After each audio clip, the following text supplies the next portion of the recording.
Hello everyone, welcome to Mandal classes. तो आज हम लोग इलेक्ट्रोस्टैटिक्स के पांचवा लेक्चर करने जा रहे हैं।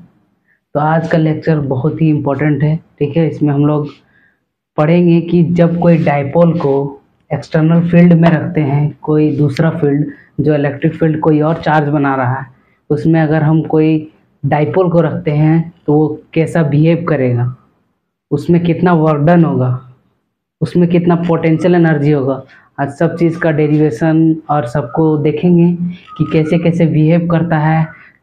थीटा एंगल मूव करने पर कितना उसका वर्क डन होता है, कितना वो टॉर्क होता है, उसका कितना पोटेंशियल एनर्जी होता है। आज सब चीज़ के बारे में डिस्कस करेंगे। उससे पहले हम लोग का छोटा सा टॉपिक छूटा हुआ था। कल हम लोगों ने 2 पॉइंट डिस्कस किए थे, ठीक है, इलेक्ट्रिक लाइन ऑफ फोर्सेस के बारे में, ठीक है। तो कुछ प्रॉपर्टी यहाँ लिखे हुए हैं इलेक्ट्रिक लाइन ऑफ फोर्सेस के बारे में, ठीक है। तो सबसे पहला प्रॉपर्टी कल हम लोग पढ़े थे कि चार्जेस जो है, पॉजिटिव चार्ज से इलेक्ट्रिक फील्ड निकलता है, ठीक है, बाहर की ओर, यहीं से इलेक्ट्रिक फील्ड जो है निकलता है। और नेगेटिव चार्ज क्या होता है, जहाँ पर इलेक्ट्रिक फील्ड रेडियली इनवर्ड होता है, ठीक है। तो वही चीज़ यहाँ पर लिखा हुआ है कि it start from positive charge and terminate at negative charge. ये नेगेटिव चार्ज में जाके टर्मिनेट हो जाता है, ठीक है। दूसरा पॉइंट है electric field line are imaginary but electric field is real. तो कल हम लोग ने इसके बारे में भी डिस्कस किया था। इलेक्ट्रिक फील्ड लाइन जो हम लोग फोर्सेस के बारे में डिस्कस कर रहे हैं, जो बनाता है कोई भी चार्ज, जो इलेक्ट्रिक फील्ड लाइन बनाता है जिसके कारण वो फोर्स किसी पर लगाता है, दूसरे पार्टिकल्स पर, वो इमेजिनरी होते हैं। वो उसको देखा नहीं जा सकता कि कितना फोर्स लगा रहा है उस पर, ठीक है। उसमें जो लाइन निकल रहा है उसको हम लोग इमेजिनरी है, उसको हम लोग मान लेते हैं, उसको दिखाया जाता है सिंबॉलिक रिप्रेजेंटेशन कि वो ऐसे जाता है, ऐसे मूव करता है, ठीक है। तो ये इमेजिनरी है, लेकिन इलेक्ट्रिक फील्ड जो है वो रियल है, क्योंकि कल हम लोगों ने एक्सपेरिमेंट के बारे में बात किया था, जो सबसे पहले वायरेस्टर ने करके दिखाया था, ठीक है। उसके बाद जो आयरन फिलिंग्स को चारों तरफ रख दिया गया था एक मैग्नेट के बीच में, वहां पर देखा गया था मैग्नेटिक प्रॉपर्टी है। यहाँ इलेक्ट्रिक चार्ज में भी देखा गया कि कैसे इलेक्ट्रिक फील्ड बनाता है, ठीक है। तो इलेक्ट्रिक फील्ड जो है वो रियल होता है, लेकिन इलेक्ट्रिक फील्ड लाइन जो होता है वो इमेजिनरी होता है, ठीक है। आप लोग सोच रहे होंगे दोनों अलग अलग वर्ड है, लेकिन दोनों एक ही चीज़ है। इलेक्ट्रिक फील्ड लाइन ही फोर्स लगाता है, इसीलिए उसको इलेक्ट्रिक लाइन ऑफ फोर्सेस भी लिखते हैं, ठीक है। तीसरा पॉइंट बहुत इंपॉर्टेंट है, ये हम लोग 10th में भी पढ़े हैं, ठीक है। Tangent at any point gives the direction of electric field, ठीक है। अगर कहीं भी कोई भी इलेक्ट्रिक फील्ड बना रहा है तो उससे जो टेंजेंट बनेगा, टेंजेंट मतलब क्या होता है, 90 डिग्री, जो सरफेस से 90 डिग्री बनाता है, ठीक है। तो कोई भी इलेक्ट्रिक फील्ड में अगर हम लोग टेंजेंट ड्रॉ करते हैं, ठीक है, 90 डिग्री ड्रॉ करते हैं, तो उससे हम लोग को पता चलता है कि उसका आगे का डायरेक्शन क्या होगा, इलेक्ट्रिक फील्ड का डायरेक्शन क्या होगा, ठीक है। तो टेंजेंट कहीं भी हम लोग ड्रॉ करेंगे तो उससे हमको क्या पता चलेगा, इलेक्ट्रिक फील्ड का डायरेक्शन, ठीक है। ये important, direction of electric field. आगे है two line never intersect each other because if they do so then force must have two direction and that is not possible, ठीक है।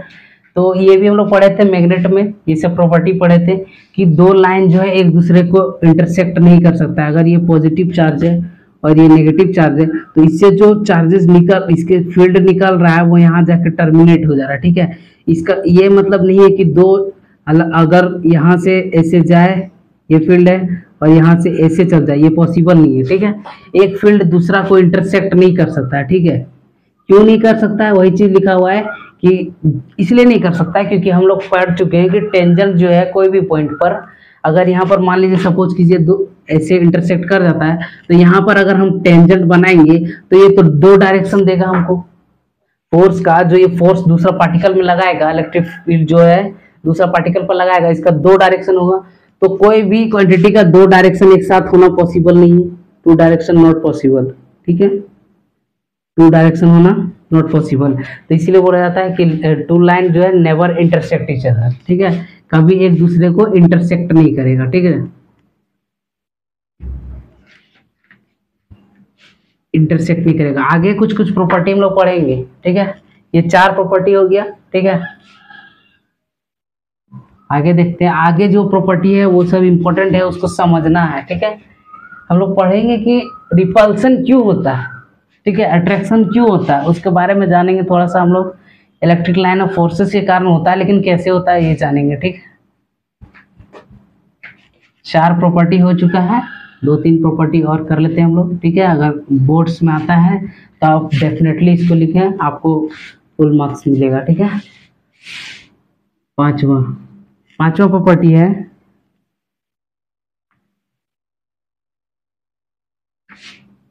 It never form close loop, ठीक है। ये कभी भी close loop form नहीं करता। क्लोज लूप मतलब क्या होता है कि जो फील्ड का डायरेक्शन होता है ना, अगर ये कंटिन्यूअस रहता, ऐसे ऐसे रहता, ठीक है, या फिर ऐसे ऐसे रहता, कहीं भी डिसकंटिन्यूअस नहीं होता, तब उसको बोलते हैं कि क्लोज लूप फॉर्म करता है। ये हम लोग पढ़ेंगे मैग्नेट में। मैग्नेट में देखेंगे क्लोज लूप होता है कि नॉर्थ पोल से जाके साउथ पोल में जाता है, फिर साउथ पोल से नॉर्थ पोल में आता है, फिर नॉर्थ पोल से साउथ, ठीक है। लेकिन इलेक्ट्रिक फील्ड में ऐसा नहीं होता। क्यों? क्योंकि नेगेटिव चार्ज जो है वो एक्सेप्ट कर लेता है, रेडियली इनवर्ट होता है उसका इलेक्ट्रिक फील्ड, ठीक है। इसी कारण से वो क्लोज लूप नहीं फॉर्म करता, ठीक है। और भी 1-2 प्रॉपर्टी है, ठीक है। इट डज नॉट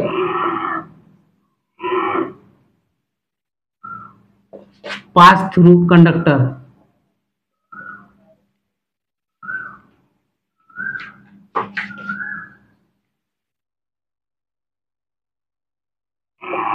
ठीक है। ये कंडक्टर से पास नहीं होता, ठीक है। अब पास नहीं होता है तो हम लोग पढ़े कि कंडक्टर तो उसी को बोलते हैं जो करंट को पास होने देता है, इलेक्ट्रिसिटी को, ठीक है। उसमें जो फ्री इलेक्ट्रॉन्स होते हैं उसके कारण। तो यहाँ देखें कि इलेक्ट्रिक फील्ड क्या, सपोज कीजिए ये एक कंडक्टर है, ठीक है, एक कंडक्टर है, ठीक है। तो अगर इलेक्ट्रिक फील्ड यहाँ जा रहा है, ठीक है, इलेक्ट्रिक फील्ड सपोज कीजिए ऐसे जा रहा है, तो क्या होगा, यहाँ चार्जेस हम लोग पढ़े थे पोलराइजेशन के बारे में, ठीक है। तो यहाँ पर चार्जेस क्रिएट हो जाएगा, ठीक है, चार्जेस क्रिएट हो जाएगा, और फिर इधर चार्जेस क्रिएट हो जाएगा, ठीक है। और ऐसे होने के बाद ये इलेक्ट्रिक फील्ड आगे मूव करेगा, ठीक है। तो ये इसके अंदर नहीं होता है, तो इसके पास हो सकता है लेकिन इसके अंदर नहीं होता, इसीलिए बोला जाता है कि कंडक्टर के अंदर जो है इलेक्ट्रिक फील्ड 0 होता है। Electric field inside conductor is equal to 0, ठीक है। ये इंपॉर्टेंट बात है कि इलेक्ट्रिक फील्ड जो है इनसाइड कंडक्टर जो है 0 होता है। और इसमें एक इंपॉर्टेंट क्वेश्चन भी अराइज होता है, ठीक है, कि कंडक्टर का जो है, अगर एक कंडक्टर है, ठीक है, बढ़िया से बनाते हैं, ठीक है। अगर सपोज कीजिए एक कंडक्टर है, ठीक है, तो इसका डाइलेक्ट्रिक कांस्टेंट कितना होगा, हम लोग डाइलेक्ट्रिक कांस्टेंट के बारे में पढ़े, ठीक है, डाइलेक्ट्रिक कांस्टेंट के बारे में पढ़े, डाइलेक्ट्रिक कांस्टेंट के, ठीक है। हम लोग पढ़े थे कि के क्या होता है, कि हम लोग पढ़े थे रेशियो होता है, ठीक है, परमिटिविटी का रेशियो होता है, ठीक है, जो फ्री स्पेस में होता है और मीडियम में जो होता है इसका रेशियो होता है। तो ये हम लोग को परमिटिविटी के टर्म में है। इलेक्ट्रिक फील्ड के टर्म में क्या होता है, ई नॉट बाई, ठीक है, ये एक फॉर्मूला है इलेक्ट्रिक फील्ड का, ठीक है, सॉरी डाइलेक्ट्रिक कांस्टेंट का, ठीक है। तो डाइलेक्ट्रिक कांस्टेंट क्या होता है, ई नॉट बाई ई। और हम लोग पढ़े क्या, कंडक्टर के अंदर इलेक्ट्रिक फील्ड 0 होता है। तो यहाँ लिख सकते हैं, अगर कोई भी क्वांटिटी का ई नॉट बाय 0 हो जाएगा, के इक्वल टू, तो समथिंग बाय 0 क्या होता है, इंफिनिटी। हम लोग पढ़े हैं मैथ्स में, अगर कोई भी यहाँ लेटेस्ट सपोज एक्स है और इसके नीचे 0 है, तो इसको क्या लिखते हैं, इनफाइनाइट लिखते हैं। तो इसीलिए क्या होगा, डाइलेक्ट्रिक कांस्टेंट जो है कंडक्टर का क्या होगा, इनफाइनाइट होगा।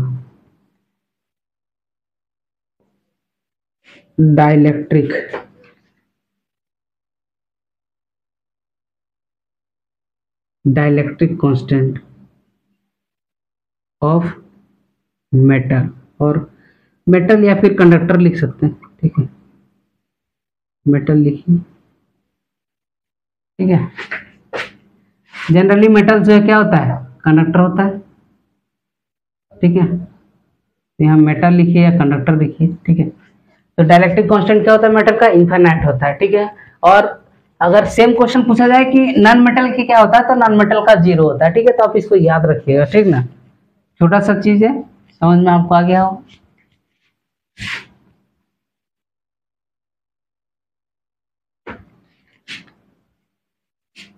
ठीक है, तो ये तो समझाने के लिए था, ठीक है। कंडक्टर के अंदर से पार नहीं होता, ठीक है। इलेक्ट्रिक फील्ड उसके पोलराइजेशन क्रिएट करके मूव करता है, ठीक है। उसके अंदर पार नहीं हो सकता इलेक्ट्रिक फील्ड, ठीक है। 7वां नंबर,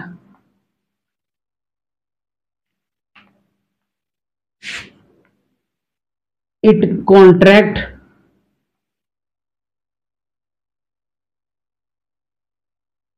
longitudinally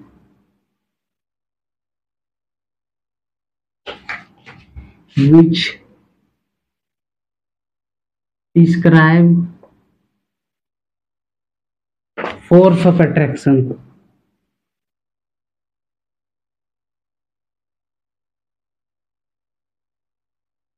ठीक है, ये कॉन्ट्रैक्ट होता है लॉन्गिट्यूडनली, हम लोग पढ़े हैं, एक होता है लॉन्गिट्यूडनली, ठीक है। लॉन्गिट्यूडनली हम लोग देखें, ये रहा, ठीक है। तो ये कॉन्ट्रैक्ट कैसे करता है, लॉन्गिट्यूडनली, ठीक है, जिसके कारण ये अपोजिट चार्जेस को क्या करता है, अट्रैक्ट करता है। यही वो रीजन है जो जब अपोजिट चार्जेस क्या होते हैं, अट्रैक्ट करते हैं। क्यों करते हैं, क्योंकि ये जो कॉन्टैक्ट करता है ये लॉन्गिट्यूडनली करता है, ठीक है। और सेम है लॉन्गिट्यूडनली और ट्रांसवर्सली, आप लोग बचपन से पढ़ते आ रहे 7-8 से, ठीक है ना। और क्या हो गया, it repel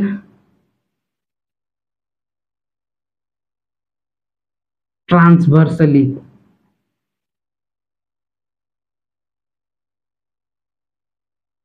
which describe force of repulsion।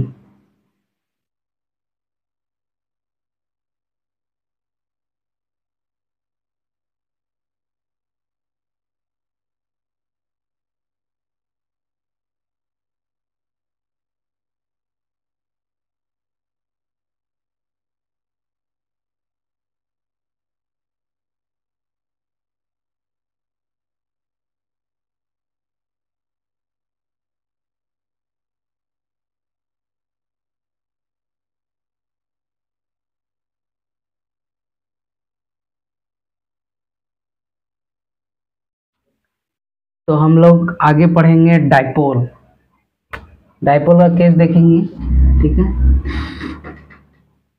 ठीक है। Dipole kept in external field।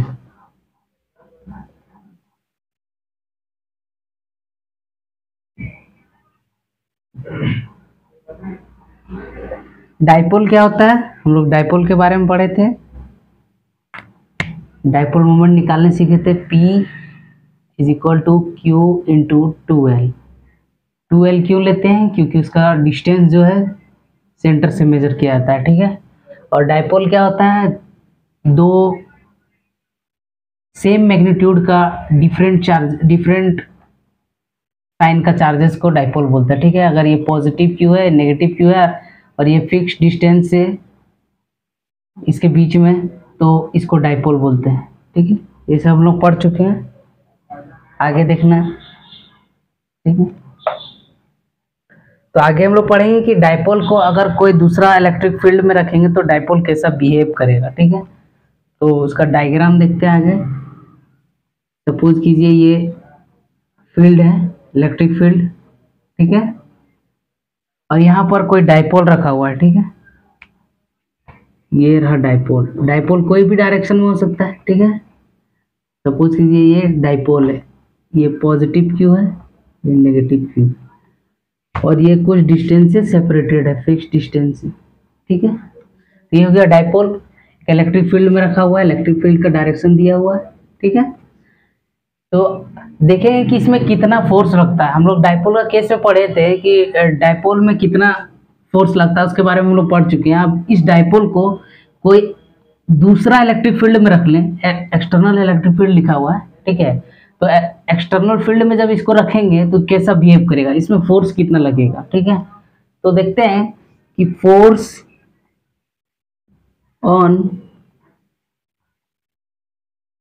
Positive Q due to external field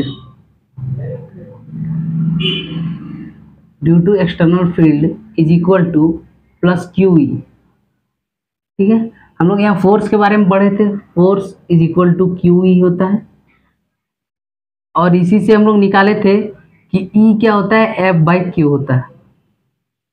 ये हम लोग पढ़ चुके हैं, ठीक है। तो इसी का यूज कर रहे हैं। यहाँ पर फोर्स कितना लगा पॉजिटिव चार्ज के लिए, प्लस क्यू ई, ठीक है। अब force on negative charge due to external field तो कितना लगेगा, नेगेटिव क्यू।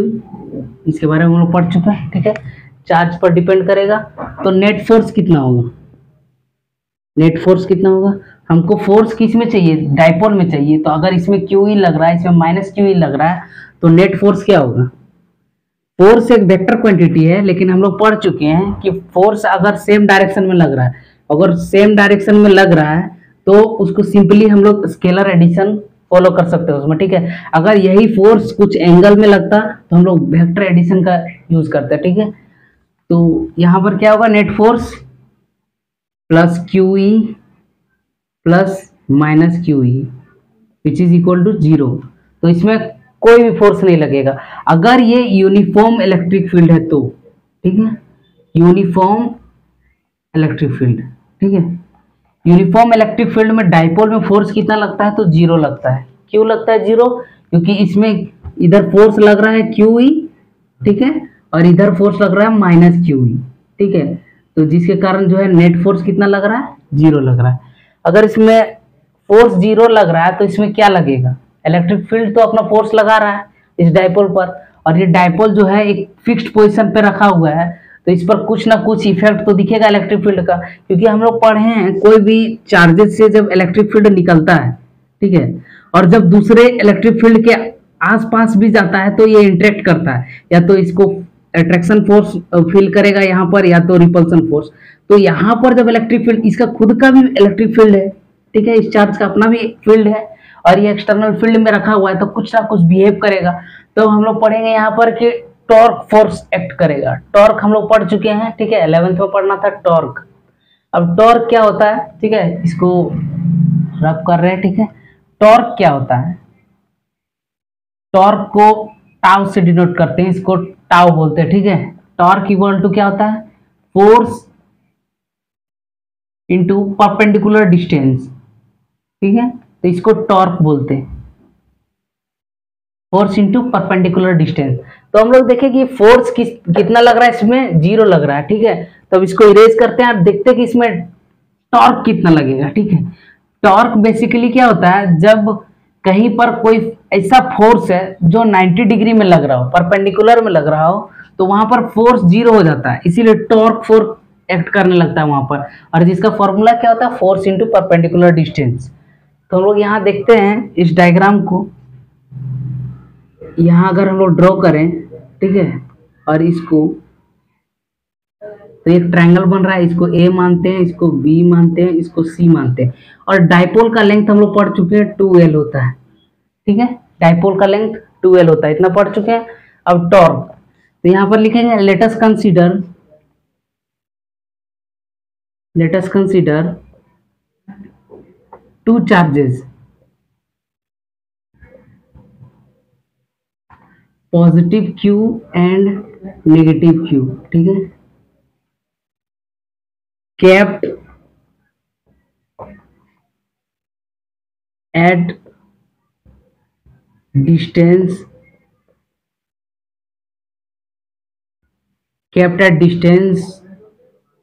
2L, ठीक है। Let us consider two charges, ठीक है, पॉजिटिव क्यू और negative Q, kept at distance 12, 12 इसका डिस्टेंस है, and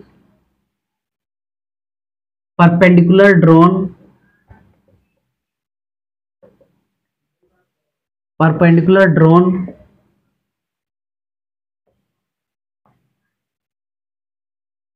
to the field from negative Q. ठीक है, हो गया, परपेंडिकुलर हम लोग ड्रॉ किए। ठीक है, अब हम लोग देखेंगे कि फॉर्मूला से, now torque is equal to force into perpendicular distance, force into perpendicular distance. ठीक है, तो फोर्स तो हम लोग को पता है कितना लगता है, फोर्स क्यू ई, लोग पढ़ चुके हैं, फोर्स कितना लग रहा है, क्यू ई। और परपेंडिकुलर डिस्टेंस क्या है इसमें, अगर ये 90 डिग्री बना रहा है तो ये परपेंडिकुलर डिस्टेंस है बीसी, और बीसी, ये बीसी हो गया। ठीक है, बीसी का लेंथ हमको निकालना है, तो बीसी क्या होगा हम लोग देखेंगे, यहाँ पर ट्रिग्नोमेट्रिक रेशियो का यूज करेंगे। अगर हमको ये पता है और ये निकालना है तो हम लोग साइन थीटा का यूज कर सकते हैं। ठीक है, sine theta is equal to, basically P by H होता है तो डायरेक्ट लिख देते हैं बी सी बाय 2l। ठीक है, तो बी सी क्या हो गया, 2l साइन थीटा। ठीक है, समझ में आ गया। तो यहाँ पर क्या होगा, torque Q E into 2l sine theta. और फिर से यहाँ देखते हैं कि डाइपोल मोमेंट का फॉर्मूला होता है P into Q into 2l, P is equal to Q into 2l। ठीक है, तो यहाँ पर हम लोग डाइपोल का केस ले रहे हैं, इसलिए डाइपोल मोमेंट को इंक्लूड करेंगे। ठीक है, अगर 2q और l को लिख सकते हैं हम लोग P, ठीक है, इंटू E। ठीक है, तो इसको यहाँ पर सिंपली से लिखते हैं साइन थीटा। ठीक है, इसको एक्सटेंड करके हम लोग लिख सकते हैं P क्रॉस E। ये तो यहाँ पर मल्टीपल का साइन है, ये क्रॉस का साइन है, क्रॉस प्रोडक्ट। ठीक है, क्रॉस प्रोडक्ट, क्योंकि हम लोग पढ़ चुके हैं कि टॉर्क क्या होता है, टॉर्क वेक्टर क्वांटिटी है। तो वेक्टर क्वांटिटी है मतलब क्या, इसके जो एंगल होगा वो वेक्टर का रूल को फॉलो करेगा। तो कहीं भी अगर हम लोग क्रॉस प्रोडक्ट को हटाते हैं तो वहां पर साइन थीटा आता है, और डॉट प्रोडक्ट को हटाते हैं तो सिंपली कॉस थीटा आता है। ठीक है, तो यहाँ पर हम लोग को टॉर्क फोर्स पता चला। इसमें टॉर्क कितना लगेगा, ये परपेंडिकुलर डिस्टेंस है। ठीक है, तो इसमें टॉर्क कितना लग रहा है, P क्रॉस E। ठीक है, या फिर P साइन थीटा बोल सकते हैं। ठीक है, तो ये हो गया टॉर्क। टॉर्क कितना लगता है डाइपोल में, याद रखना है P साइन थीटा। ठीक है, जहाँ पर P क्या है, डाइपोल मोमेंट, डाइपोल मोमेंट, और E क्या है, इलेक्ट्रिक फील्ड। जो ये इलेक्ट्रिक फील्ड में जहाँ पर हम लोग रखे हैं डाइपोल को, उसको E से रिप्रेजेंट किए हैं। ठीक है, तो ये डेरिवेशन इंपॉर्टेंट है। ठीक है, इससे आगे हम लोग देखेंगे कि इस डाइपोल में कितना पोटेंशियल एनर्जी लगता है। ठीक है, इस डाइपोल में इसको अगर रोटेट करना है, इस डाइपोल को इस इलेक्ट्रिक फील्ड में रोटेट करना है, सपोज कीजिए ये रोटेट कर रहा है। आप लोग टरबाइन के बारे में पढ़े होंगे, ठीक है, जूनियर क्लासेस में, कि जब हाइड्रोलिक पावर प्लांट जो होता है उसमें वाटर को टरबाइन पे छोड़ दिया जाता है। ठीक है, बड़ा बड़ा डैम से, तो वहां से टरबाइन घूमता है, ये टरबाइन का ब्लेड रहता है। ठीक है, और वाटर के कारण ये क्या होता है, घूमने लगता है। ये घूमते घूमते घूमते इतना स्पीड घूमता है, इससे इलेक्ट्रिसिटी प्रोड्यूस होने लगता है। ठीक है, तो हम लोग पढ़े हैं बचपन क्लास में। ठीक है, 8 क्लास में, 8-9 में। ठीक है, तो उसी तरह यहाँ पर डाइपोल को घुमाना है। डाइपोल को घुमाएंगे अगर कुछ एंगल थीटा में, सपोज ये डाइपोल है और इसको घुमा के हम ऐसे कर दिए। ठीक है, तो ये एंगल थीटा पर जब हम इसको मूव किए तो कितना वर्क डन कर रहे हैं हम लोग, इसमें कितना पोटेंशियल एनर्जी इसमें लग रहा है, इसके बारे में पढ़ेंगे। ठीक है, तो इसका तीनों केस के बारे में पढ़ेंगे हम लोग एक टेबल में। ठीक है, और केस लास्ट में पढ़ेंगे तीनों पढ़ने के बाद। ठीक है, तो इसके बाद क्या पढ़ना, वर्क डन। इसमें वर्क डन कितना होगा अगर इसको रोटेट किया जाए। ठीक है, ये सब केस हम लोग पढ़ रहे हैं जब एक डाइपोल को एक्सटर्नल फील्ड में रख दिया जाए। ठीक है, आगे क्या पढ़ना है, वर्क डन। वर्क डन कितना होगा। ठीक है, तो देखेंगे हम लोग वर्क डन।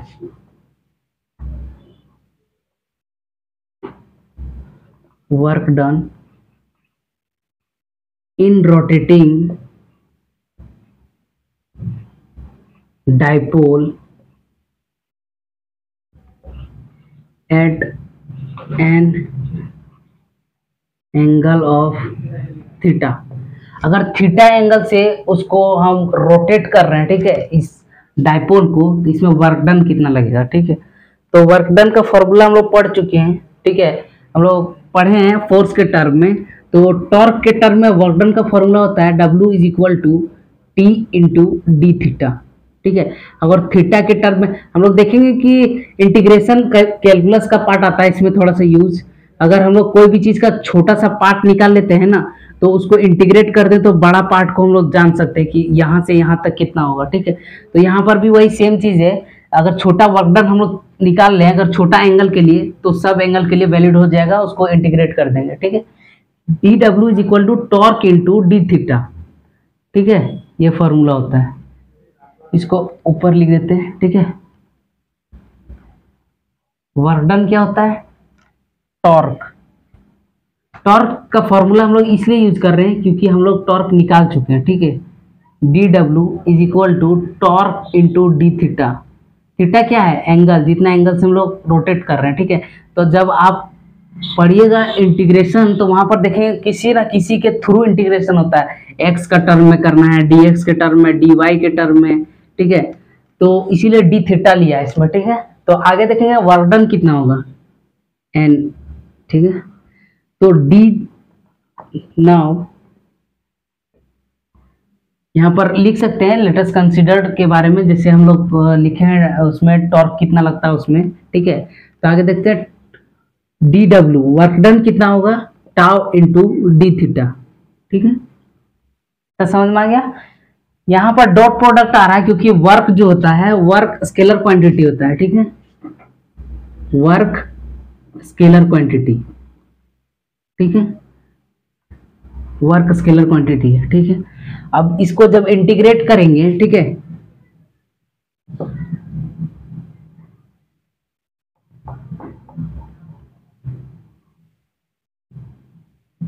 इसका फॉर्मूला हम लोग टॉर्क का निकाल चुके हैं, ठीक है। टॉर्क का फॉर्मूला क्या निकला था? पी निकला था, टॉर्क इक्वल टू, ठीक है। तो इसको पुट करेंगे यहाँ पर P D theta, P sine theta into D theta, यही पढ़े थे हम लोग जब क्रॉस प्रोडक्ट को हटा रहे थे, तो यहाँ पर साइन थीटा आ रहा था, ठीक है। तो जब इसको इंटीग्रेट करेंगे तो क्या होगा, हम लोग वर्क डन निकालना देख चुके हैं, ठीक है। वर्क डन कितना निकलेगा वो हम लोग देख चुके हैं, इसका फॉर्मूला क्या होता है, टॉर्क इंटू डी थीटा, ठीक है। जब इंटीग्रेट करेंगे तो वर्क डन क्या हो जाएगा, फुली वर्क डन, जितना हम लोग को निकालना है उतना, ठीक है। और यहाँ पर क्या हो जाएगा, पी तो हम लोग के लिए कांस्टेंट है यहाँ पर, क्योंकि ये तो टॉर्क का फॉर्मूला है, ठीक है ना। तो यहाँ पर हम लोग इसको चेंज नहीं कर सकते हैं, ठीक है। इंटीग्रेशन होगा साइन थीटा का, वो भी डी थीटा के रिस्पेक्ट में, ठीक है। अभी बोले थे कि इंटीग्रेशन जो होता है वो किसी के रिस्पेक्ट में होता है, इंटीग्रेशन रिस्पेक्ट में होता है, ठीक है। एक्स हो सकता है, वाई हो सकता है, कुछ भी हो सकता है, ठीक है। तो यहाँ पर थीटा के टर्म में कर रहे हैं हम लोग, ठीक है। तो ये रहा। अब सपोज कीजिए हम लोग यहाँ 0 से थीटा तक ले रहे हैं, ठीक है, इंटीग्रेशन 0 से थीटा तक, ठीक है। तो यहाँ से 0 से थीटा हो जाएगा। साइन थीटा का इंटीग्रेशन क्या होता है, सिंपली यहाँ पर ऐड कर सकते हैं हम लोग। साइन थीटा का इंटीग्रेशन होता है माइनस कॉस थीटा, ठीक है, माइनस कॉस थीटा। और कितना है यहाँ 0 से इन्फिनिटी, सॉरी थीटा, 0 से थीटा लिए हम लोग, ठीक है। तो जब इंटीग्रेशन आप लोग पढ़िएगा तो समझ में आएगा कि यहाँ पर कुछ नहीं करना है, बस upper limit minus lower limit करना है, ठीक है। तो यहाँ पर सिंपली हम लिख दे रहे हैं कि क्या हो रहा है, ठीक है, अपर माइनस लोअर होता है यहाँ पर, ठीक है। तो वर्क डन आएगा क्या, पीई 1 माइनस कॉस थीटा, ठीक है, ये फॉर्मूला आएगा। सिंपली आपको इसको देखना है तो क्या हो जाएगा, माइनस कॉस थीटा, ठीक है, और माइनस कॉस 0, यहाँ थीटा की जगह पर 0 पुट कर देंगे, ठीक है। और कॉस 0 हम लोग पढ़े हैं कि क्या होता है, कॉस 0 1 होता है, ठीक है। तो वो प्लस था इसीलिए पहले लिख दिया और माइनस को बाद में लिख दिया, ठीक है। तो 1 माइनस कॉस थीटा आएगा। तो ये हो गया वर्क डन, ठीक है। ये तीनों बहुत इंपॉर्टेंट है, ठीक है, टॉर्क, वर्क डन और पोटेंशियल, ठीक है, तीनों। तो इतना वर्क डन निकला। अब वर्क डन क्यों निकाल रहे हैं, हम लोग देख रहे हैं कि इसको अगर कोई थीटा एंगल से, और एंगल इसमें क्या होगा, ठीक है एंगल भी देखते हैं। एंगल होगा जो ये इलेक्ट्रिक फील्ड डायपोल जो है इलेक्ट्रिक फील्ड के साथ बनाएगा, ठीक है। अगर इसको मूव कर रहे हैं तो ये इलेक्ट्रिक फील्ड के साथ जो एंगल बनाएगा उसको बोलेंगे थीटा, ठीक है, जो हम लोग थीटा कंसीडर किए, ठीक है। अगर इसको इधर से मूव कर रहे हैं तो यहाँ पर जो एंगल, जितना एंगल के साथ ये मूव करेगा यहाँ से ओरिजिनल प्लेस से, ठीक है, तो वही यहाँ पर थीटा होगा, ठीक है। इसका केस अलग अलग देखेंगे हम लोग, ठीक है। तो ये वर्क डन हो गया। वर्क डन, अगर इसको रोटेट करना, सपोज कीजिए अगर ये इलेक्ट्रिक फील्ड को बढ़ा दिया जाए, इलेक्ट्रिक फील्ड का वैल्यू को, मैग्नीट्यूड को बढ़ा दिया जाए, ठीक है, तो क्या होगा, इसमें जो रोटेट करने का क्षमता है इलेक्ट्रिक फील्ड को बढ़ जाएगा, ठीक है। तो इसीलिए यहाँ पर इलेक्ट्रिक फील्ड पर भी वर्क डन डिपेंड कर रहा है। जैसे इलेक्ट्रिक फील्ड बढ़ने लगेगा वैसे ही रोटेट ज्यादा होने लगेगा, ठीक है, वैसे ही फास्ट मूव करने लगेगा, रोटेट करने लगेगा, ठीक है। जैसे जैसे बढ़ेगा वैसे वैसे फास्ट मूव करने लगेगा। तो फॉर्मूला क्या होगा, P work done equal to P 1 minus cos theta. तीनों का हम लोग केस पढ़ेंगे, वहां पर अच्छे से समझ में आएगा कि एंगल थीटा मूव करेंगे तो टॉर्क पर क्या असर पड़ेगा, वर्क डन पर क्या असर पड़ेगा, और पोटेंशियल एनर्जी पर क्या असर पड़ेगा, ठीक है। तो वहां पर तीनों का देखना है कंपैरिजन, ठीक है। वर्क डन हो गया। अब हम लोग को देखना पोटेंशियल एनर्जी, कि डायपोल को अगर इलेक्ट्रिक फील्ड में रखते हैं तो उसमें पोटेंशियल एनर्जी कितना होता है, ठीक है। इसमें डायग्राम भी मिटा देते हैं, ठीक है। डायपोल का केस हम लोग इसलिए इतना फोकस कर रहे हैं क्योंकि हम लोग पढ़ चुके हैं कि डायपोल जो होता है वो दो चार्जेस को एक फिक्स डिस्टेंस से सेपरेट करता है, ठीक है। और उस डायपोल का बहुत सारा डेली लाइफ में भी यूजेस है, ठीक है। जैसे हम लोग अभी पढ़ रहे हैं उसमें कितना एनर्जी होता है, कितना वर्क डन होता है, कितना पोटेंशियल होता है, कितना टॉर्क फोर्स काम करता है। टॉर्क अगर समझ में नहीं आ रहा ना तो सिंपली आप अपना घर का दरवाजा देख सकते हैं, ठीक है। घर का दरवाजा जो होता है अगर उसको खोलते हैं और बंद करते हैं तो वो 90 डिग्री में वर्क करता है, वहां पर फोर्स नहीं लगता है, ठीक है। अगर कोई गेट को ऐसे खोल रहा है, ठीक है, तो वहां पर 90 डिग्री लग रहा है फोर्स, ठीक है, तो वहां पर फोर्स, नेट फोर्स क्या हो जाएगा, जीरो हो जाएगा, इसलिए वहां पर टॉर्क फोर्स एक्ट करता है, ठीक है। तो हम लोग क्या पढ़ने जा रहे हैं, potential energy. Potential energy,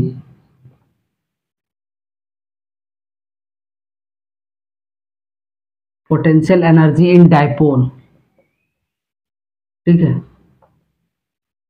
dipole का केस में पोटेंशियल एनर्जी देखेंगे, इसको समझना बहुत जरूरी है, ठीक है। ये थोड़ा समझने लायक है, ठीक है, बिना समझे इसको रट लेना सही चीज नहीं है, ठीक है। तो इलेक्ट्रिक फील्ड क्या है, इलेक्ट्रिक फील्ड का डायरेक्शन दे दिया गया है, इलेक्ट्रिक फील्ड है, ये इलेक्ट्रिक फील्ड है, यूनिफॉर्म इलेक्ट्रिक फील्ड, ठीक है। सपोज कीजिए यहाँ पर मेरा डायपोल है, ठीक है, positive Q negative Q separated at fix distance, ठीक है, 2l। ये डायपोल हो गया, प्रॉपर डायपोल है, ठीक है। अब इसको मान लेते हैं पॉइंट ए, इसको मान लेते हैं पॉइंट बी, ठीक है। अब पोटेंशियल पढ़ने से पहले हम लोग को जानना पड़ेगा पोटेंशियल होता क्या है। तो हम लोग 10th में पढ़े थे कि पोटेंशियल क्या होता है, work done in carrying a unit positive charge from infinity to electric field, ठीक है। तो समझते हैं, ये तो डेफिनेशन हो गया। पोटेंशियल क्या हो रहा है, पोटेंशियल क्या होता है, अगर कोई ऑब्जेक्ट, यहां सपोज कीजिए इलेक्ट्रिक फील्ड है, अगर कोई चार्ज यहां पर है, ठीक है, यूनिट चार्ज यहां पर है इन्फिनिटी पर। फिजिक्स में इन्फिनिटी का मतलब क्या होता है ये बता चुके हैं। इन्फिनिटी का मतलब ये नहीं है मैथ्स जैसा आप लोग नहीं समझ सकते कि इन्फिनिटी पॉइंट पर है। इन्फिनिटी मतलब क्या हो गया कि इसके जो इलेक्ट्रिक फील्ड है इसका और इसका, ये दोनों एक दूसरे का इंटरेक्ट नहीं कर रहा है, इतना दूर है कि ये दोनों एक दूसरे के इंटरेक्ट नहीं करता है, ठीक है। अगर ये अपने में वर्क कर रहा है, ये अपने में है, तो इसको इन्फिनिटी, इसके टर्म में ये इन्फिनिटी पर है, ठीक है। इसका इफेक्ट इस पर नहीं हो रहा है और इसका इफेक्ट इस पर नहीं हो रहा है, ठीक है। तो जब इस चार्ज को हम लोग यहां से यहां इलेक्ट्रिक फील्ड में लाना है, ठीक है, तो कोई भी चीज यहां से यहां अगर हमको लाना है तो कुछ ना कुछ यहाँ पर हम वर्क करेंगे, यहाँ पर कुछ ना कुछ हम वर्क करेंगे। अगर कोई भी चीज को हम यहाँ से यहाँ उठा के ला रहे हैं तो वर्क कर रहे हैं, ठीक है। और वही वर्क जो हम लोग कर रहे हैं वही पोटेंशियल एनर्जी के रूप में इसमें स्टोर हो जाता है, ठीक है। तो यही हम लोग पढ़े कि वर्क डन क्या, पोटेंशियल क्या होता है, W/Q पढ़े। पोटेंशियल क्या होता है, W/Q, work done in carrying unit positive charge from infinity to electric field, infinity से लाने में जो यहाँ पर वर्क लग रहा है उसी को तो पोटेंशियल बोलते हैं। ठीक है, तो पोटेंशियल समझ में आ गया कि इन्फिनिटी से कोई भी चीज को, चार्ज को यहाँ पर लाना है।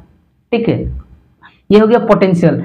हालांकि पोटेंशियल डिफरेंस भी पढ़ना था, पोटेंशियल डिफरेंस दो पॉइंट के बीच में होता है। ठीक है, यहाँ पर जो हम लोग इन्फिनिटी से एक जगह से दूसरा जगह मूव कर रहे हैं, वहां पोटेंशियल डिफरेंस में पढ़ना था कि मतलब दो पॉइंट के बीच में क्या होगा यहाँ से यहाँ लाने में। ठीक है, तो पोटेंशियल डिफरेंस यहाँ नहीं पढ़ना है, पोटेंशियल एनर्जी है। ठीक है, तो उसी तरह सपोज कि यहाँ पर कोई चार्ज है जो इन्फिनिटी पर रखा हुआ है सॉरी, इन्फिनिटी पर रखा हुआ है। ठीक है, अब इसको यहां से यहां लाना है। ठीक है,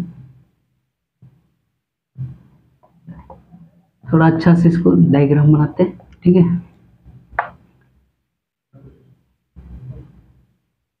ठीक है, अब इसको यहां से यहां लाना है। ठीक है, तो लाना है मतलब वर्क करना है। वर्क करना मतलब फिजिक्स में वर्क करना मतलब क्या है, कुछ ना कुछ एनर्जी लगाना। कोई भी चीज को एक जगह से दूसरा जगह डिस्प्लेस कर रहे हैं तो वहां पर वर्क हो रहा है, डिस्प्लेसमेंट हो रहा है, इसका मतलब वहां पर वर्क हो रहा है। ठीक है, तो यहां पर अगर हम लोग देखें, इसको ऐसे यहां पर लाए। ठीक है, यहां पर कुछ ना कुछ हमको वर्क लगा।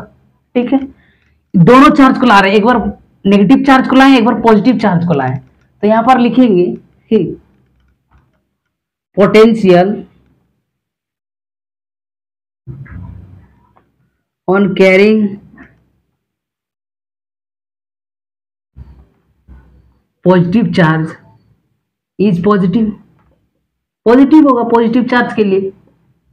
ठीक है, और पोटेंशियल इन कैरिंग, ठीक है, पोटेंशियल इन कैरिंग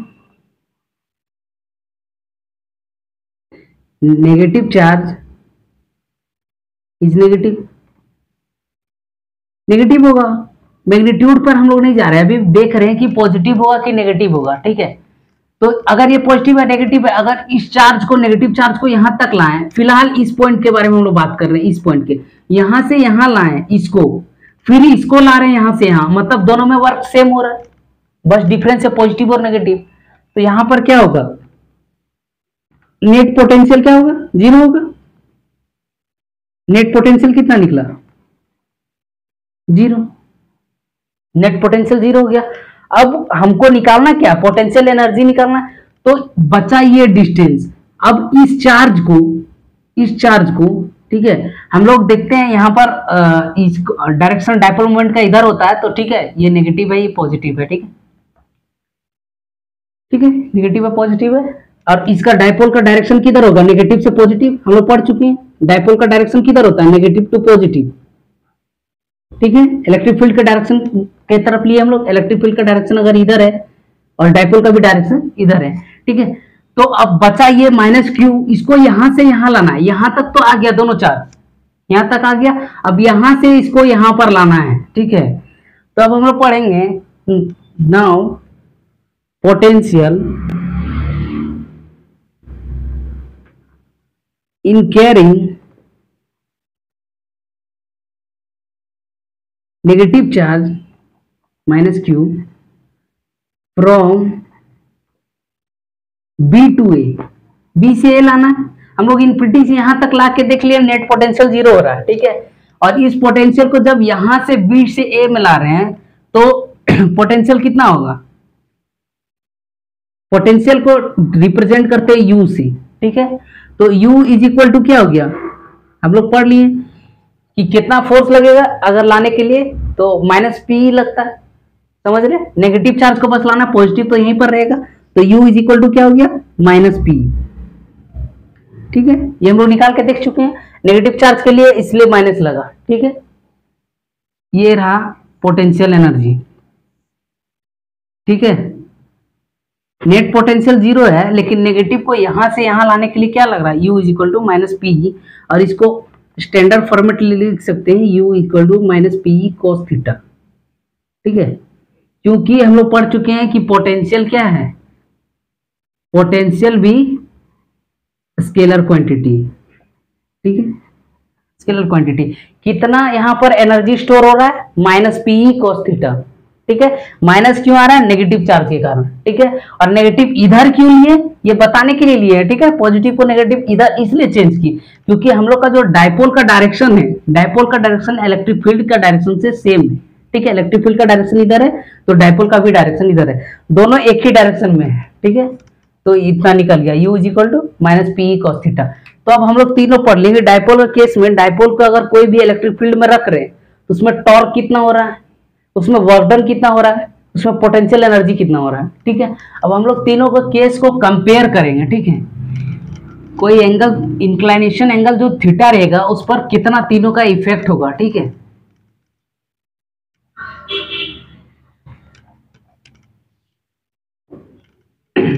टॉर्क के बारे में पढ़े। टॉर्क जो है परपेंडिकुलर के केस में लगता है, ठीक है।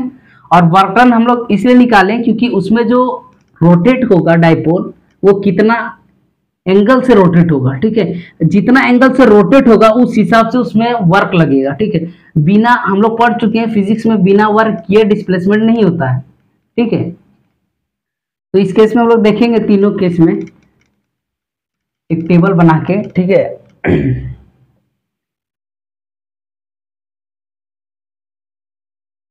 ये क्या है?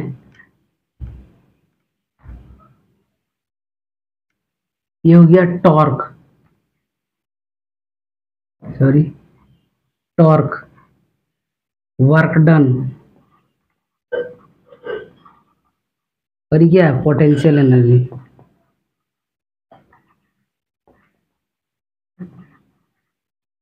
पोटेंशियल एनर्जी, टॉर्क का फॉर्मूला हम लोग क्या पढ़े? Tau is equal to P E sine theta, ये पढ़े, ठीक है। वर्क डन क्या पढ़े? P E one minus cos theta, ठीक है। और पोटेंशियल एनर्जी क्या पढ़े? U is equal to minus P E cos theta, ठीक है। ये तीनों का फॉर्मूला हो गया, ठीक है। अब हम लोग तीनों का केस में देखेंगे क्या होगा, ठीक है।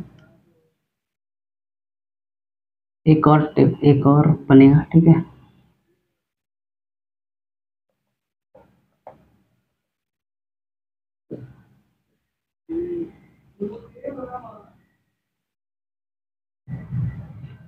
ठीक है, एक दो तीन, ठीक है, ये तो बनेगा।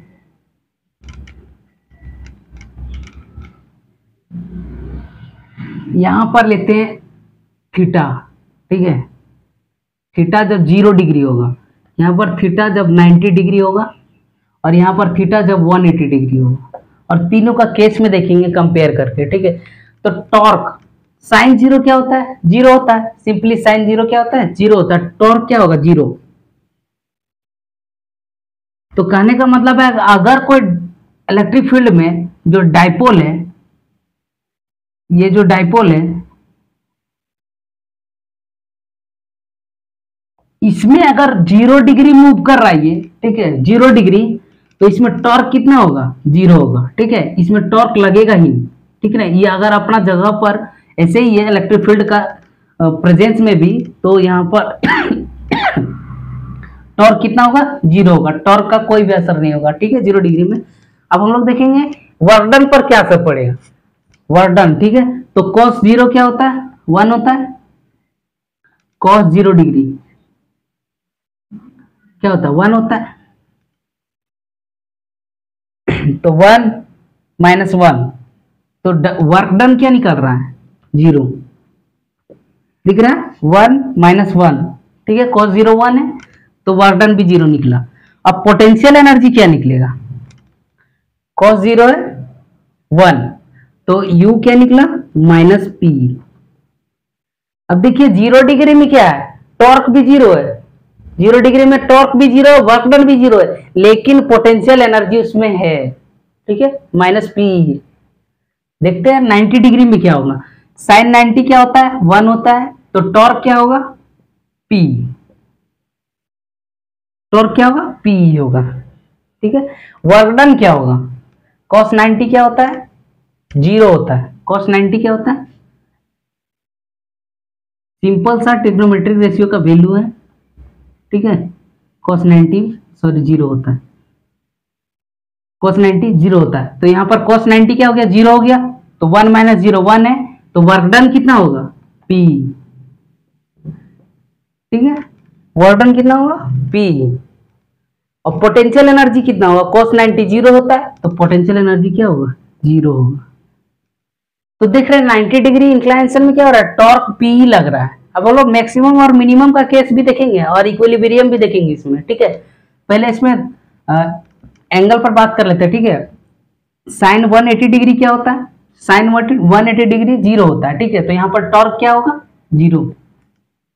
ठीक है, सिंपल सा मैथ से अगर आपको नहीं निकालने आ रहा है तो साइन 180 डिग्री कैसे निकालेंगे, तो इसको लिख सकते हैं साइन 90 प्लस 90, और हम लोग जानते हैं 90 के बाद जो होता है वो चेंज होता है, तो cos 90 का वैल्यू क्या हो जाएगा, 1। हम लोग सॉरी cos 90 का वैल्यू जीरो। ठीक है, तो टॉर्क क्या हुआ, 180 डिग्री में जीरो हो गया। हालांकि हम लोग पढ़ेंगे कि इसमें जो इक्विलिब्रियम रहता है, स्टेबल रहता है, स्टेबल इक्विलिब्रियम, और इसमें क्या होता है, अनस्टेबल इक्विलिब्रियम।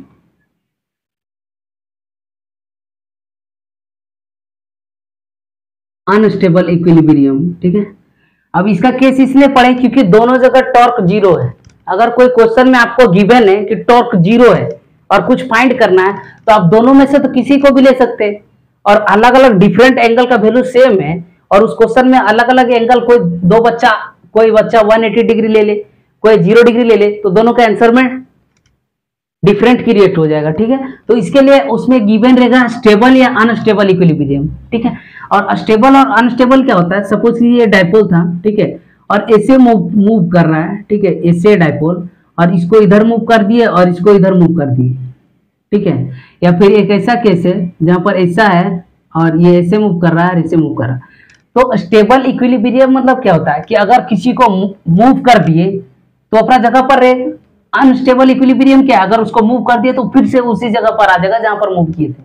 ठीक है, तो इसको समझना उतना डीप नहीं है, आपको इतना जानना है कि 0 डिग्री में स्टेबल होता है। ठीक है, स्टेबल इक्विलिब्रियम होता है, और इसमें अनस्टेबल होता है। ठीक है, अब यहाँ पर cos 180 डिग्री क्या हो गया, sin 90 हो गया, तो sin 90 का वैल्यू क्या होता है, 1 होता है, तो 1 माइनस 1 हो जाएगा। ठीक है, यहाँ पर देखेंगे हम लोग कि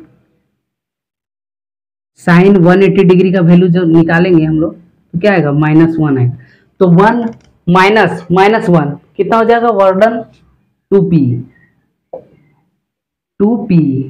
ठीक है, वर्डन 2p हो गया, और cos 180 डिग्री क्या हो जाएगा, cos 180 डिग्री माइनस 1। अगर -1 है और -p से मल्टीप्लाई करेंगे तो u क्या निकलेगा, p।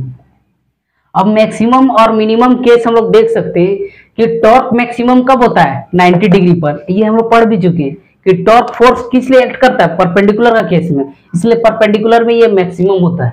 ठीक है, और वर्क डन कहाँ मैक्सिमम हो रहा है, 180 डिग्री पर। अगर किसी इस डाइपोल को हमको मैक्सिमम वर्क करना है इसमें, तो इसको पूरा एक हाफ सर्कल घुमा देना होगा, 180 डिग्री मूव करना होगा। इसको ऐसे मूव कर देंगे। ठीक है, इसको अगर ऐसे मूव कर दें या फिर इसको ऐसे मूव कर दें तो यहाँ पर एंगल कितना बनेगा, 180 डिग्री। ठीक है, तो 180 डिग्री का केस में क्या होगा, मैक्सिमम होगा वर्क डन। ठीक है, और पोटेंशियल एनर्जी मैक्सिमम कब होगा, 180 डिग्री में, P होगा। ठीक है, तो ये कंपैरिजन था टॉर्क, वर्क डन और पोटेंशियल डिफरेंस का। ठीक है, तो ये देख चुके हम लोग, ये इंपॉर्टेंट टेबल है। ठीक है, VVI है MCQ के लिए। ठीक है, इसको याद रखना है। हालांकि आप फॉर्मूला से इसको निकाल सकते हैं, लेकिन याद रहे तो अब टाइम कंज्यूमिंग है। ठीक है, थोड़ा टाइम लगता है उसमें निकालने में, इसमें टाइम नहीं लगेगा। ठीक है, तो आगे बढ़ते हैं, और ये डाइपोल का केस यहाँ पर खत्म हो रहा है। ठीक है, अब हम लोग एक नया टॉपिक के बारे में पढ़ेंगे, फ्लक्स के बारे में, कि फ्लक्स क्या होता है। फ्लक्स वर्ड आप लोग सुन चुके होंगे, अगर 11th में आप लोग पढ़े होंगे तो 10th में भी थोड़ा बहुत यूज था। फ्लक्स का सबसे ज्यादा यूज आप देखेंगे EMI चैप्टर में। ठीक है, इलेक्ट्रोमैग्नेटिक इंडक्शन। वहां पर जब आपको बोला जाएगा कि कहीं पर भी अगर उसमें फ्लक्स चेंज कर रहे हैं हम लोग, कोई भी मान लीजिए यहाँ पर कुछ रखा हुआ चार्ज है, ठीक है, कुछ चार्ज फिक्स्ड है, और इसमें बार बार फ्लक्स अगर चेंज कर रहे हैं, या तो बढ़ा रहे हैं या तो घटा रहे हैं, ठीक है, तो यहाँ पर क्या होगा, एक इंड्यूस्ड हो जाएगा करंट। करंट इंड्यूस्ड के बारे में पढ़ेंगे, ठीक है। तो फ्लक्स का चेंज करने से करंट इंड्यूस हो रहा है, ठीक है। तो ये सब हम लोग को पढ़ना आगे चैप्टर में, ठीक है। फ्लक्स के बारे में हम लोग पहले देखते हैं कि फ्लक्स होता क्या है। इलेक्ट्रिक फ्लक्स, इलेक्ट्रिक फ्लक्स इसको रिप्रेजेंट करते हैं फाइ से, और यहाँ फ्लक्स लिख भी सकते हैं, नहीं भी लिखे चलेगा, ठीक है। इलेक्ट्रिक फ्लक्स, इलेक्ट्रिक फ्लक्स को आप सिंपल लैंग्वेज में समझ सकते हैं कि सपोज कीजिए एक कंटेनर है आपके पास, ठीक है, ये रहा कंटेनर है, इसमें आपको एक मोटर दिया गया है, ठीक है, और मोटर के थ्रू पाइप लगा के इसमें पानी भरना है, ठीक है, इसमें पानी भरना है। तो ये किस पर डिपेंड करेगा कि कितना तेजी से भर रहा है, ये किस पर डिपेंड करेगा, कितना तेजी से इसमें पानी आ रहा है, इसी पर डिपेंड करेगा। मतलब क्या, इंटेंसिटी पर डिपेंड करेगा। मतलब ये जो इसमें जो भर रहा है, ये किस पर डिपेंड कर रहा है, इंटेंसिटी पर। इंटेंसिटी मतलब समझ लीजिए, इंटेंसिटी क्या होता है, अगर कोई बल्ब डीम लाइट दे रहा है और कोई बल्ब जो है ग्लो कर रहा है, पूरा ब्राइट दे रहा है, तो उसमें इंटेंसिटी का फर्क है, ठीक है। आप लोग देखे होंगे कि बहुत सारा टॉर्च वगैरह यूज होता है, सेल वगैरह, उसमें कुछ टाइम के बाद उसका जो ब्राइटनेस होता है वो डीम होने लगता है, तो उसमें क्या हो रहा है, इंटेंसिटी कम हो जाता है। उसी तरह इसका इंटेंसिटी जितना बढ़ेगा, इसका इंटेंसिटी जितना बढ़ेगा उतना जल्दी ये कंटेनर बढ़ेगा, बढ़ जाएगा। तो किस पर डिपेंड कर रहा है, फ्लक्स। यहां पर तो फ्लक्स का बात हम लोग नहीं कर रहे, लेकिन हम लोग समझ रहे हैं कि इंटेंसिटी पर डिपेंड करता है। और एक और केस लेते हैं कि आप सपोज कीजिए झरना है एक, ठीक है, स्ट्रीम है, ठीक है, और इस स्ट्रीम में आपको पानी भरना है, ले जाना है वो कंटेनर, ठीक है, और उसमें पानी भरना है। तो ये किस बेसिस पर डिपेंड करेगा, किस पर डिपेंड करेगा। यहाँ पर तो हम लोग का स्पीड पर कंट्रोल नहीं है, यहाँ पर कंट्रोल था। ये स्ट्रीम है, झरना है, वो एक स्पीड से फ्लो कर रहा है, अपना उसका अपना वेलोसिटी है, ठीक है। अगर हमको इसको भरना है तेजी से, तो क्या करेंगे, इसका सरफेस एरिया बढ़ा देंगे, ठीक है। इसका सरफेस एरिया अगर इंक्रीज कर दिया जाए, सरफेस एरिया अगर इसका इंक्रीज कर दिया तो जल्दी भर जाएगा इस कंटेनर का, ठीक है। तो किस किस बात पर डिपेंड कर रहा है, इंटेंसिटी और सरफेस एरिया, ठीक है। अब सरफेस एरिया पर कैसे डिपेंड करेगा, ये लोग हम देखेंगे कि एरिया वेक्टर पर कैसे डिपेंड करता है, ठीक है। इसको रहने देते हैं अभी फिलहाल के लिए, ठीक है। सरफेस एरिया, ठीक है। तो फ्लक्स किस किस बात पर डिपेंड कर रहा है, flux is directly proportional to intensity. ये देखें हम लोग, अब यहां पर जो हम लोग पढ़ रहे हैं इलेक्ट्रिक फ्लक्स है, ठीक है। तो इलेक्ट्रिक फ्लक्स मतलब इंटेंसिटी, मतलब यहाँ क्या है, इलेक्ट्रिक फील्ड है। इलेक्ट्रिक फील्ड जितना बढ़ाएंगे उतना बढ़ेगा, जैसे इंटेंसिटी जितना बढ़ रहा था, इंटेंसिटी पर डिपेंड कर रहा था, ठीक है। तो यहाँ पर क्या हो जाएगा, इलेक्ट्रिक फील्ड। मैग्नेटिक फ्लक्स भी पढ़ना है हम लोग को, ठीक है, इसीलिए इसको अच्छे से समझना है, ठीक है। फाई किस पर डिपेंड कर रहा है, इलेक्ट्रिक फील्ड, सॉरी फ्लक्स लिख रहे हैं, इलेक्ट्रिक फील्ड, ठीक है। और फाई किस पर डिपेंड कर रहा है, एरिया वेक्टर,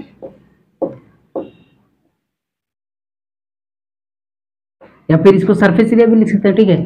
तो एक इंपॉर्टेंट बात है कि एरिया जो होता है, एरिया वो वेक्टर क्वांटिटी है, जबकि वॉल्यूम जो है स्केलर क्वांटिटी, ठीक है, ठीक है। इसीलिए बार बार हम यहाँ एरिया वेक्टर का यूज कर रहे हैं, ठीक है, बोल रहे हैं एरिया वेक्टर, ठीक है। इसको लिखते हैं, ठीक है। तो फ्लक्स किस बात पर डिपेंड किया, एरिया पर और इलेक्ट्रिक फील्ड पर, ठीक है। तो इससे फॉर्मूला क्या निकला, फ्लक्स क्या हो गया, ये फाई है, ठीक है, फाई इसको हम लोग पढ़ते हैं, ठीक है। फ्लक्स ई डीएस, डीएस मतलब छोटा सा सरफेस, ठीक है, ईडीएस पर डिपेंड किया। कैसे डिपेंड किया हम लोग समझ में, ठीक है। और फ्लक्स जो होता है, यहाँ पर फ्लक्स भी लिख लीजिए, फ्लक्स जो होता है ये भी स्केलर क्वांटिटी, इसके पास अपना डायरेक्शन नहीं है, ठीक है। फ्लक्स के पास अपना डायरेक्शन नहीं है, तो क्या हो गया, यहाँ पर क्या आएगा, ईडीएस कॉस थीटा, ठीक है, अगर सिंपली लिखना है तो ये हो गया फ्लक्स, इलेक्ट्रिक फ्लक्स। फ्लक्स क्या होगा, ईडीएस cos थीटा। अब हम लोग पढ़ना है कि कैसे सरफेस एरिया पर डिपेंड करता है, कैसे इलेक्ट्रिक फील्ड पर डिपेंड करता है। ठीक है, तो हम लोग नेक्स्ट क्लास में इसको पढ़ेंगे कि फ्लक्स जो है अलग अलग ऑब्जेक्ट के लिए अलग अलग कैसे होता है। अगर बोल दिया जाए कि हम लोग इलेक्ट्रिक फील्ड पढ़ चुके हैं तो यहाँ पर इलेक्ट्रिक फील्ड का यूज है। ठीक है, तो हम लोग पढ़ेंगे कि कोई सेल में, सेल SSELL सेल पर या फिर स्फीयर पर या फिर लाइन चार्ज पर जो हम लोग डिस्ट्रीब्यूशन पढ़े हैं उसका यूज करके हम लोग देखेंगे कि उस पर फ्लक्स कितना होता है। ठीक है, सब पर डिपेंड करता है इलेक्ट्रिक फील्ड पर। किसी पर अगर फील्ड जीरो है तो वहां पर फ्लक्स भी जीरो होगा। ठीक है, तो हम लोग फ्लक्स के बारे में पढ़ेंगे। इसमें एक मजेदार क्वेश्चन दिया हुआ है, ठीक है, उस क्वेश्चन को भी डिस्कस करेंगे। ठीक है, तो फ्लक्स समझ में आ गया इसी एग्जांपल से। और देखेंगे कि फ्लक्स जो होता है, सपोज कीजिए इसको इरेज करें, इसको एरिया वेक्टर और सरफेस एरिया समझना बहुत जरूरी है। ठीक है, सपोज कीजिए ये एक सरफेस है। ठीक है, सरफेस है,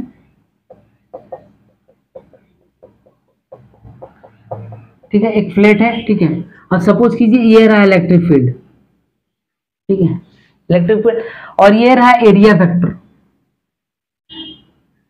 एरिया वेक्टर। ठीक है, अब याद ये रखना है, कल इसको और डीप में हम लोग पढ़ेंगे। इसको याद ये रखना है कि जो इलेक्ट्रिक फील्ड है वो सरफेस, इसके सरफेस पर कितना डिग्री बना रहा है और ये एरिया वेक्टर पर कितना डिग्री बना रहा है, इस चीज का सबसे ज्यादा यूज है इसमें। ठीक है, तो हम लोग देखेंगे कि अगर ये सरफेस से 0 डिग्री बना रहा है इस केस पे, तो एरिया वेक्टर से कितना बना रहा है, 90 डिग्री बना रहा है। ठीक है, ऐसा ही केस एक इसमें आता है।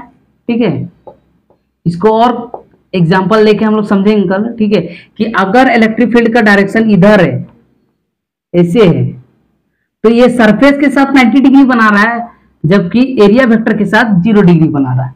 ठीक है, तो एरिया वेक्टर यहाँ पर क्या है, डायरेक्शन देने का काम कर रहा है। इलेक्ट्रिक फील्ड का एरिया वेक्टर के साथ अलग एंगल बन रहा है और सरफेस के साथ अलग बन रहा है। सरफेस मतलब प्लेट, इस प्लेट में जब इलेक्ट्रिक फील्ड ऐसे जा रहा है या फिर ऐसे जा रहा है, ठीक है, कोई भी प्लेट है उसमें इलेक्ट्रिक फील्ड कैसे जा रहा है, उसी को फ्लक्स बोलते हैं। फ्लक्स को आम बोलचाल का भाषा में बोलते हैं कि total number of electric field passing through a close surface. ठीक है, इसका डेफिनेशन भी है कि मान लीजिए ये क्लोज सरफेस है, ये क्लोज सरफेस है, तो इसमें कितना नंबर ऑफ इलेक्ट्रिक फील्ड पार हो रहा है। सपोज कीजिए 10 पार हो रहा है, एक बार में 10 पार हो रहा है, 20 पार हो रहा है, तो इसको फ्लक्स बोलेंगे। हालांकि ये क्लोज सरफेस होना चाहिए, ओपन सरफेस नहीं। क्लोज सरफेस में जितना इलेक्ट्रिक फील्ड पास होगा उसको फ्लक्स बोलते हैं। ठीक है, इसके आगे हम लोग को पढ़ना है गॉस थ्योरम। ठीक है, गॉस थ्योरम में हम लोग देखेंगे फ्लक्स का यूज है। ठीक है, और गॉस ने कुछ लॉ दिया है इसी से रिलेटेड कि ये ईडीएस cos थीटा है किसके बराबर होता है। ठीक है, चार्ज से रिलेटेड उसने दिया किसके बराबर होता है। उसके बाद हम लोग अलग अलग सरफेस पर निकाल के देखेंगे कि कितना उसका चार्ज होता है, कितना फ्लक्स होता है। ठीक है, अलग अलग सरफेस पर। ठीक है, तो सरफेस पर पहले हम लोग को चार्ज पता होना चाहिए। अगर कहीं स्फीयर का ही निकाल रहे हैं तो इसका सरफेस में कितना चार्ज है ये हम लोग को पता रहना चाहिए। तो यहाँ पर जो इलेक्ट्रिक फ्लक्स का कंसेप्ट आया उसमें चार्ज तो था ही नहीं, यहाँ चार्ज नहीं है, इलेक्ट्रिक फील्ड है और सरफेस एरिया है, तो यहाँ पर चार्ज नहीं है। तो बिना चार्ज का हम लोग कैसे पता कर सकते हैं कि कोई सरफेस पर, सपोज कि यहाँ पर होलो है, ये सेल है, तो यहाँ पर कितना होगा, तो हम लोग को चार्ज पता करना पड़ता है। इलेक्ट्रिक फील्ड भी जानना चाहिए और चार्ज भी जानना चाहिए। तो दोनों का चीज को जानने के लिए दोनों का रिलेटेड एक थ्योरी आया जिसको गॉस लॉ बोलते हैं। ठीक है, उसको हम लोग आगे डिस्कस करेंगे और देखेंगे कि कैसे वो डेली लाइफ से भी रिलेटेड है। फ्लक्स का यूज डेली लाइफ में भी होता है। ठीक है, तो फ्लक्स जो है बहुत इंपॉर्टेंट टॉपिक है। ठीक है, इससे हर साल क्वेश्चन आता है, बोर्ड रहे या कंपटीशन एग्जाम रहे, कोई भी रहे। ठीक है, फ्लक्स, तो फ्लक्स हम लोग इतना पढ़ लिए कि ईडीएस cos थीटा होता है। ठीक है, इलेक्ट्रिक फील्ड पर डिपेंड करता है और सरफेस एरिया पर डिपेंड करता है। ठीक है, तो आज के लिए इतना ही। ठीक है, तो इसको रिवीजन करते रहिए। ठीक है, और एनसीईआरटी का क्वेश्चन बनाइए। Have a nice day, bye bye.